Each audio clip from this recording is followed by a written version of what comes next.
رمضان امت کے لیے اللہ کی طرف سے بہت بڑا تحفہ ہے، جو اپنے ساتھ اللہ کی بہت سی رحمتیں لے کر آتا ہے۔ اس رمضان کی انتظار رسول اللہ صلی اللہ علیہ وسلم کو ہوا کرتی تھی۔ 3 مہینے پہلے سے آپ رمضان کا انتظار شروع فرماتے تھے۔ ابھی رجب کا چاند دکھتا تو آپ فرماتے اللہم بارک لنا فی رجب و شعبان وبلغنا رمضان، یا اللہ ہمارے رجب کو برکت والا بنا، ہمارے شعبان کو برکت والا بنا، ہمیں رمضان تک خیریت سے پہنچا۔ حصول رمضان کی دعا فرمایا کرتے تھے آپ صلی اللہ علیہ وسلم، ہمیں رمضان نصیب ہو جائے، ہمیں رمضان مل جائے، ہمیں رمضان عطا ہو جائے، اس کی دعا فرمایا کرتے تھے۔ تو کوئی ایسی چیز ہے نا رمضان میں کہ حضور کو اس کا انتظار ہے۔ حضور علیہ السلام عافیت کے ساتھ رمضان تک پہنچنے کی دعائیں فرما رہے ہیں، تو معلوم ہوتا ہے اللہ تعالیٰ نے اس رمضان میں کوئی ایسے کمالات رکھے ہیں کہ اس کے حصول کے لیے حضور بے چین ہیں، اللہ کے نبی علیہ السلام بے تاب ہیں۔ اس لیے الترغیب والترہیب میں یہ روایت موجود ہے، حضرات صحابہ رضوان اللہ علیہم اجمعین، حضرات تابعین رحمہم اللہ اجمعین، سلف صالحین، اولیاء اللہ، اسلاف، بزرگان دین، ان کا معمول تھا رمضان کی آمد سے 6 ماہ پہلے وہ رمضان تک پہنچنے کی دعائیں کرتے تھے۔ یا اللہ ہماری صحت کی حفاظت فرما، عافیت میں برکتیں عطا فرما، ہمیں رمضان تک خیریت سے پہنچا۔ 6 ماہ تک وہ رمضان کے حصول کی دعائیں کرتے تھے، اور جب رمضان گزر جاتا تھا تو 6 ماہ تک رمضان کی قبولیت کی دعائیں کرتے تھے۔ یا اللہ ہمارے گزرے ہوئے رمضان کو قبول فرما، ہمارے گزرے ہوئے روزوں کو قبول فرما، ہماری گزری ہوئی تراویح کو قبول فرما، ہمارے گزرے ہوئے صدقات کو قبول فرما، ہماری رمضان میں کی گئی تلاوتوں کو قبول فرما، ہماری رمضان میں پڑھی گئی نوافل کو قبول فرما، ہمارے رمضان المبارک میں کیے گئے عمرے کو قبول فرما، ہماری رمضان میں مانگی گئی دعاؤں کو قبول فرما، ہماری رمضان المبارک میں کیے گئے نیک اعمال جو غمخواری کی شکل میں ہیں، صبر کی شکل میں ہیں، تحمل کی شکل میں ہیں، برداشت کی شکل میں ہیں، یا اللہ ہمارے ان تمام اعمال کو قبول فرما۔ 6 مہینے تک قبولیت کی دعا، اور اگلے 6 مہینے رمضان تک پہنچنے کی دعا۔ اس لیے رمضان کوئی معمولی مہینہ نہیں ہے، اس کو عام مہینہ مت سمجھو۔ دراصل رمضان پر اگر غور کرو اور دیکھو اور توجہ کرو تو دراصل یہ رمضان انسان کی روحانی طاقت اور ایمان کی مضبوطی اور ایمان کے اضافے کا مہینہ ہے۔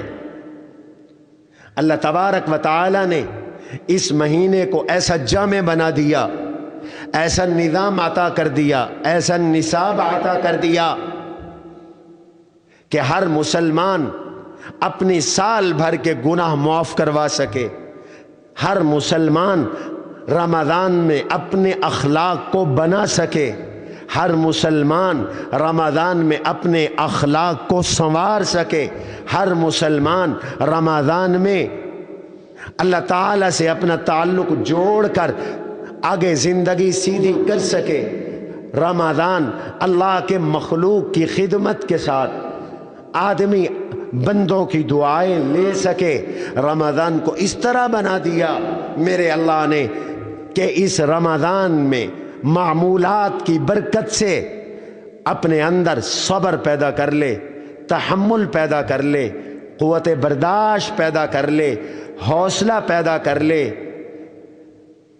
اپنے آپ کو فرشتوں کی صفات سے متصف کر لے، درندگیوں اور حیوانیت سے باہر نکل آئے، اور مسلمان اپنے آپ کو اللہ کے قریب کر لے۔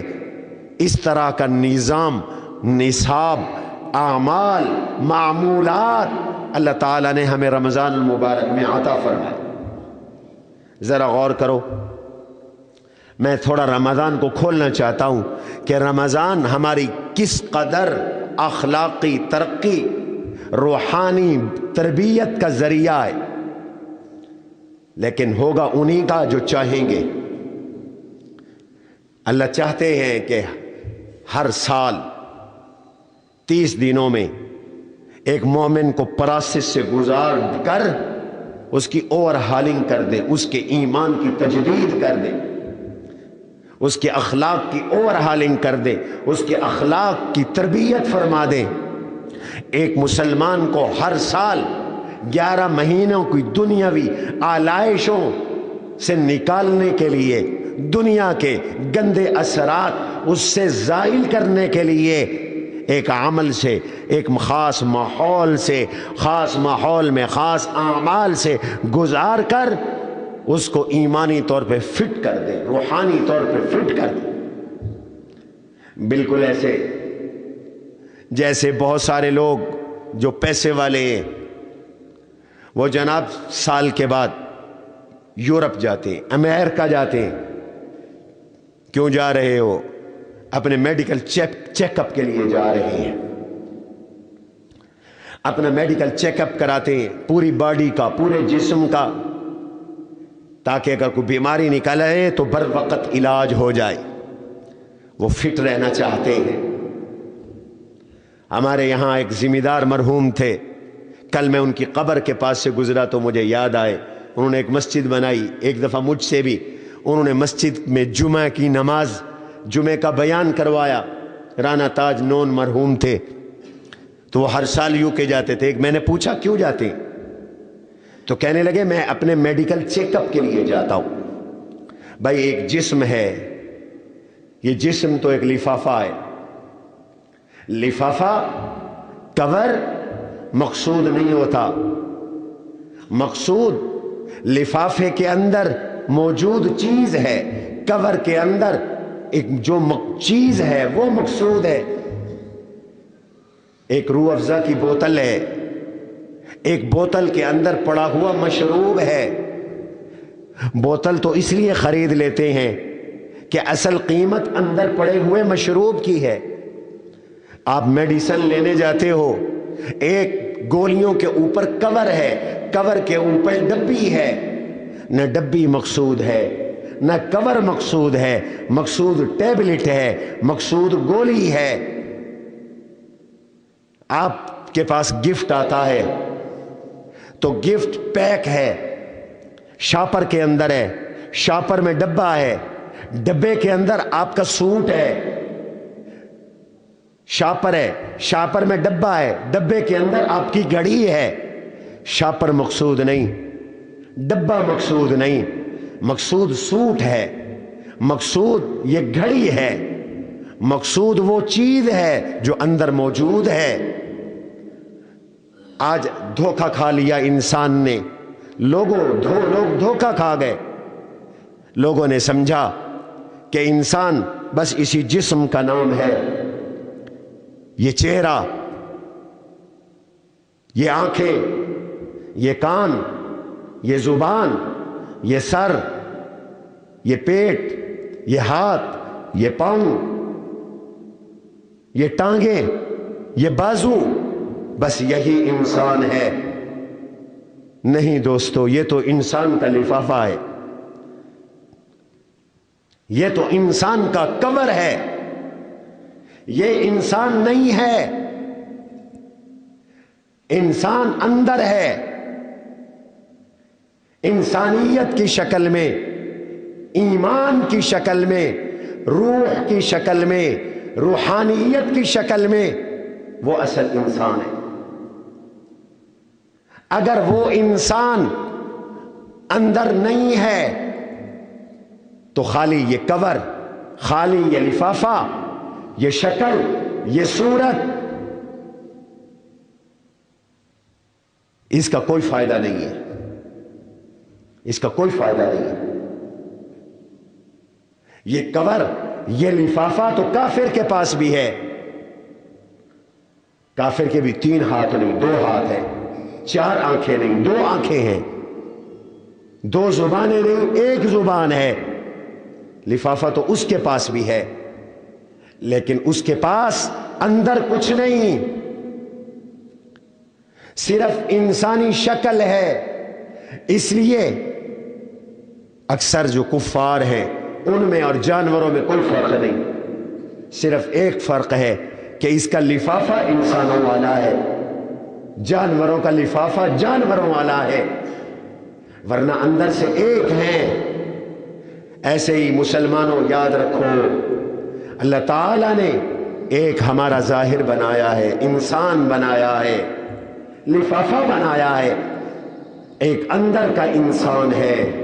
یہ جو اندر کا انسان ہے اس کو روح کہتے ہیں، اس کو ایمان کہتے ہیں، اس کو انسانیت کہتے ہیں۔ اس کی تربیت ضروری ہے، اس کی تربیت نہ ہو تو پھر جانور میں اور انسان میں سوائے قبر کے کوئی فرق نہیں رہتا۔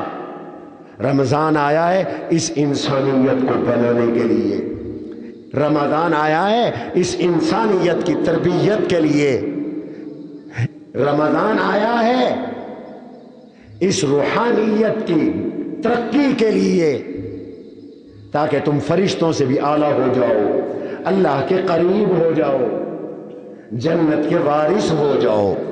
رمضان اس لیے آ رہا ہے، یہ آپ کے باطن اور آپ کے اندر کا جو جوہر ہے اس کو سدھارنے کے لیے، اس کو بنانے کے لیے، اس کو سنوارنے کے لیے، اس لیے رمضان آیا ہے۔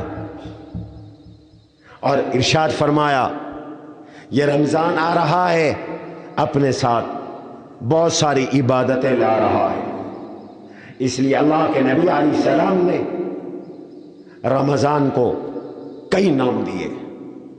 فرمایا شہر عظیم، یہ بڑا مہینہ ہے، شہر مبارک، یہ برکت والا مہینہ ہے، یہ برکت والا مہینہ ہے، وہو شہر الصبر، یہ صبر والا مہینہ ہے، شہر المواسات، غمخواری والا مہینہ ہے، شہر یزاد فیہ رزق المؤمن، ایسا مہینہ ہے جس میں مومن کے رزق کو اللہ بڑھا دیتی ہے، اولہ رحمہ، ایسا مہینہ ہے جس کا یہ ابتدا پہلے 10 دن رحمت کے ہیں، اوسطہ مغفرہ، درمیان کے 10 دن بخشش کے ہیں، وآخرہ عتق من النار، ایسا مہینہ ہے جس کا آخری عشرہ دوزخ سے نجات کا ہے، شہر فیہ لیلۃ خیر من الف شہر، یہ ایسا مہینہ ہے کہ جس کی ایک رات لیلۃ القدر کی 1000 مہینوں سے افضل ہے، شہر، یہ ایک ایسا مہینہ ہے جس شہر الغفران، بخشش کا مہینہ ہے، وہ شہر الغفران، یہ بخشش کا مہینہ ہے، وہ شہر الکفران، گناہوں کے مٹنے اور معافی کا مہینہ ہے۔ کتنے نام دیے اللہ کے نبی علیہ الصلوۃ والسلام نے اس مہینے کو، ایسا مہینہ ہے اذا دخل رمضان فتحت ابواب الجنہ، یہ ایسا مہینہ ہے جب یہ داخل ہوتا ہے تو جنت کے سارے دروازے میرا رب کھول دیتا ہے، فتحت ابواب الجنہ وغلقت ابواب النار، ایسا مہینہ ہے شروع ہوتا ہے تو جہنم کے دروازے میرا رب بند کر دیتا ہے، یہ ایسا مہینہ ہے جب داخل ہوتا ہے تو سرکش شیطانوں کو میرا اللہ جکڑ دیتا ہے، زنجیروں میں باندھ دیتا ہے، یہ ایسا مہینہ ہے کہ جب یہ مہینہ آتا ہے تو مسلمان کی عید ہو گئی. کیوں؟ یہ نزول قرآن کا مہینہ ہے. شہر رمضان الذی انزل فیہ القرآن ھدی للناس وبینات من الھدی والفرقان. اس مہینے میں قرآن اترا. اس مہینے میں اللہ کے نبی علیہ السلام حضرت جبریل امین کو قرآن سناتے تھے. جبریل امین حضور کو قرآن سناتے تھے.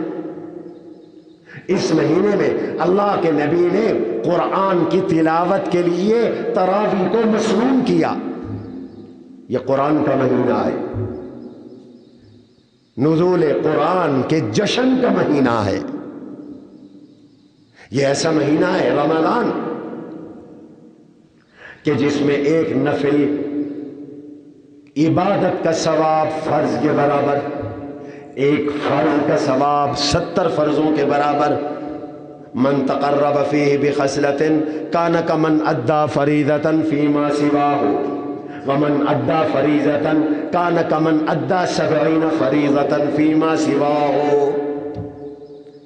جس نے ایک نفل نیکی کی ایسے ہے جیسے غیر رمضان میں اس نے فرض ادا کیا. جس نے ایک فرض نیکی کی ایسے ہے جیسے غیر رمضان میں اس نے 70 فرض پڑھے، 70 فرض ادا کیے. یہ ایسا مہینہ ہے جس میں تمام عبادات جمع ہیں. اللہ اکبر. اسلام کے 5 ارکان، پانچوں کے پانچوں ارکان رمضان میں جمع ہیں. کلمہ طیبہ ورد کا حکم دیا، فرمایا کثرت سے رمضان میں کلمہ طیبہ پڑھو.